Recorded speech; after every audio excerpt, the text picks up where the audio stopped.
My name is Saundra McClain. Can I have my life group come down? If you're here, anybody in my life group, would you come? All right, it's a bunch of y'all. Okay. Give them a hand. Come on.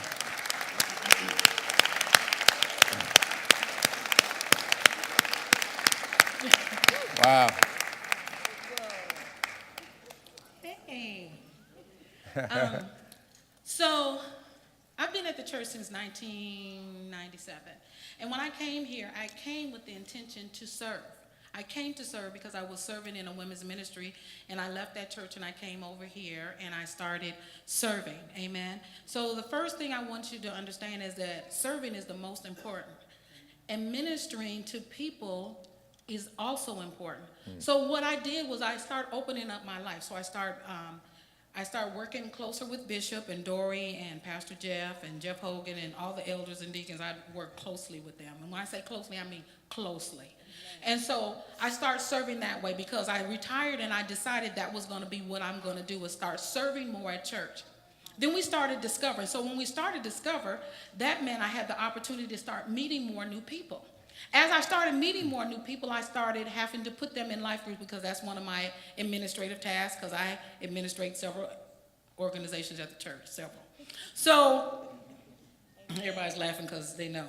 So as I started meeting new women, I started inviting them. I asked them, what is it that you're looking for? What is it that you need? What do you want? So sometimes I would talk to somebody's husband and they would say, I want my wife in your life group. Or somebody would be ministering to another girl and I said, I think that this young lady needs to go into your life group. Or, you know what, I'm going to bring somebody and they need to come to the life group, because you know what I did?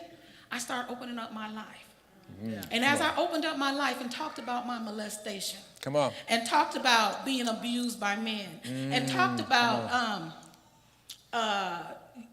going through court battles and dealing with dreams and visions. I went through a court battle, and the court battle was so rough that I was a baby Christian, and God told me, you tell him, you better let my people go. He was like Pharaoh.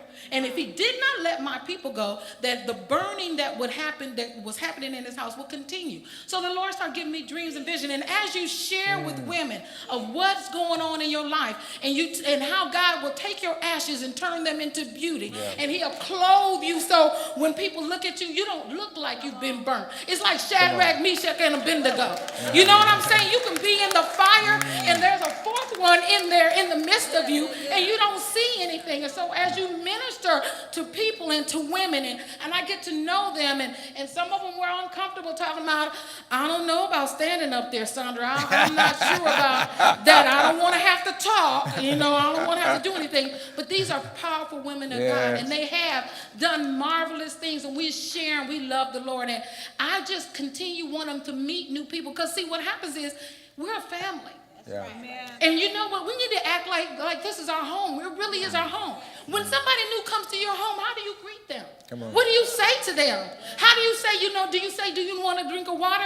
Do you need me to take you over here to the children's church? Do you need me to take you over here? That's how we greet each other. That's the same way we do that. If we do this in our house, like we do have hospitality in our own home, we will do the same thing. It doesn't matter if these women are married. Some of them are married. Some of them are single. I've been married and I've been single. So guess what? I know how to do it all. Right?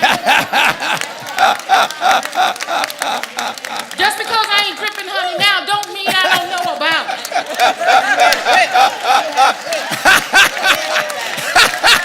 You see what I'm saying? Don't get it twisted just because we're single that we don't know anything. We probably know a whole lot more than you would ever even imagine. Because we've been through some stuff. We've seen some stuff. We know some stuff. We know how to make it work, and we know how to cut it off. So the most important thing that Bishop is talking about is that we need to continue to develop new relationships. Not just stick with our little group that we've always been with. Not just stay in our little huddle like we've always done. We need to open up our lives and tell them about us. And tell them about who we are and where we've been and how you can come from there. Because you know what? If he did it before, he'll do it again.